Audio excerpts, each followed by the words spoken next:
মুনা, এইটা তোর বয়ফ্রেন্ড?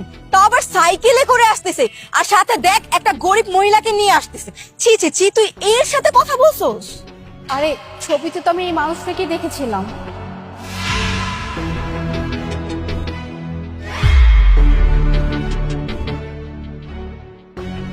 আসসালামু আলাইকুম। ওয়ালাইকুম সালাম। Nice to meet you. Thank you. গার্লফ্রেন্ডের সাথে দেখা করতে আসলে এরকম একটা পুতুল কে নিয়ে আসে ভাই? আসলে হয়েছে কি, মাকে নিয়ে খুব এক্সাইটমেন্ট ছিলাম যে আজকে তার বৌমাকে দেখতে যাব, তাই আসলে ভালো কিছু কিনতে পারিনি, সামান্য একটা পুতুল নিয়ে এসেছি। হইছে, থামো। টাকা পয়সা নাই তো তাই একটা বাহানা বলতেছো। তোমার মতো গরিব ফকিনি ছেলেদেরকে না আমার খুব ভালো করে জানা আছে একটা বড় লোকের মেয়েকে কিভাবে পটাইতে হয়। আসলে আপনি যেভাবে বলছেন এরকম কিছুই না। হইছে হইছে, তুমি থামো, তুমি আর একটা কথা বলবো না। আর মুনা, তুই আমার কথা শুন। দেখ, ওর সাথে যাইস না কোথাও। ওর সাথে গেলে কোথায় তোরে নিয়ে বসাবে? হয়তো কোন একটা চার দোকানে, না হলে রাস্তার মধ্যেই তোর হাঁটতে হবে। আর তুই শুন, আমার বয়ফ্রেন্ড আসতেছে, ও আর আমরা সবাই মিলে ভালো একটা রেস্টুরেন্টে বসবো, আরো গাড়ি নিয়ে আসবে, আমরা ঘুরতে পারবো, খাইতেও পারবো। তুই ওর সাথে যাইস না, ওরা চলে যেতে পারবো। কি বলছেন? চায়ের দোকানে কেন বসবো? এই যে পাশেই তো একটা ভালো রেস্টুরেন্ট আছে, আমরা রেস্টুরেন্টে বসবো। কি, তুমি ওরে রেস্টুরেন্টে নিয়ে বসবা? তুমি জানো এই রেস্টুরেন্টে কিছু একটা অর্ডার করলে সর্বনিম্ন 5,000 টাকা খরচ হয়, আর 5,000 টাকা তুমি জীবনে চোখে দেখেছো?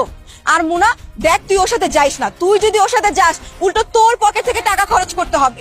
আমার কথাটা শুন, তুই আমার সাথে চল। শিফা চুপ কর না, তুই কি বলতেছিস এগুলো? হ্যাঁ, দেখতে পাচ্ছিস না একজন মুরব্বী আছে আমাদের মাঝখানে? তুই তাকে তো একটু রেসপেক্ট কর। হ্যাঁ প্লিজ, উল্টাপাল্টা কথা বলিস না। এর মতো গরিব মহিলাকে আমি কি রেসপেক্ট দিব? সিফা দেখ, এতক্ষণ ধরে আমি চুপচাপ সহ্য করতেছিলাম। একটা কথা বলি তোকে, তোর বয়ফ্রেন্ড আসতেছে, তুই তোর বয়ফ্রেন্ডকে নিয়ে যেখানে ইচ্ছে সেখানে যা, কোনো সমস্যা নাই। আর আমি যে কাজটা করতে আসছি, মানে ওর সাথে দেখা করতে আসছি, আমি ওর সাথে দেখা করবো, ব্যাস। আর একটা কথা তুই বলবি না। মাশাআল্লাহ বাবা, বৌমা আমার খুব পছন্দ হয়েছে। আচ্ছা ঠিক আছে, চলুন আমরা পাশের রেস্টুরেন্টে গিয়ে বসি।